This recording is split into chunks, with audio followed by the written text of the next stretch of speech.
பிரதமர் மோடி அவர்கள் ஒரு 3 நாட்களுக்கு முன்பு பீகார்ல சட்டமன்ற தேர்தல் உங்களுக்கு தெரியும். நவம்பர் 6ஆம் தேதியும் 11ஆம் தேதியும் பீகார்ல சட்டமன்ற தேர்தல். அதற்கான பிரச்சார கூட்டத்திற்கு அங்க போறார். பிரச்சார கூட்டத்தில் பேசுறாரு.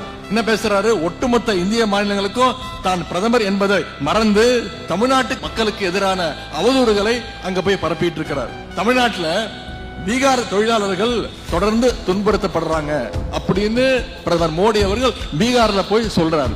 இங்க நாம பீகார் தொழிலாளர்களை துன்புறுத்துறோமா? இதுக்கு முன்னால ஒடிசாவில் இதே மாதிரி தேர்தல் வந்தப்போ அங்க போய் அமித்ஷா அவர்கள் இதே போல ஒரு வெறுப்பு பிரச்சாரத்தை மேற்கொண்டார். இப்போ பீகார்ல தேர்தல் பிரதமரே அந்த பணிகளை ஈடுபட்டு கொண்டிருக்கிறார். ஒரு மாநிலத்துக்கும் இன்னொரு மாநிலத்துக்கும் சண்டை மூட்டி விடுவதா ஒரு பிரதமருடைய அழகு, பிரதமருடைய வேலை என்பதை நாம யோசிச்சு பார்க்க வேண்டும். தமிழ்நாட்டில் இருக்கக்கூடிய அனைத்து பீகார் தொழிலாளர்களும் நிம்மதியா இருக்காங்க, மகிழ்ச்சியா இருக்கிறாங்க.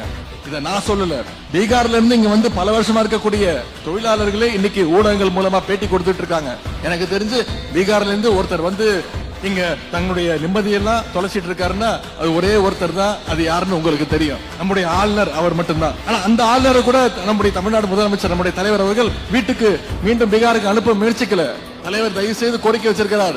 எங்களுக்கு தயவு செய்து எங்களுடைய தமிழ்நாட்டு ஆளுநராக திரு RN ரவி அவர்களே தொடர வேண்டும். எங்களுடைய பாதி பிரச்சாரத்தை அவரே செய்து கொண்டிருக்கிறார் அப்படின்னு தலைவர் அவர்கள் கோரிக்கை வச்சிருக்கிறாங்க.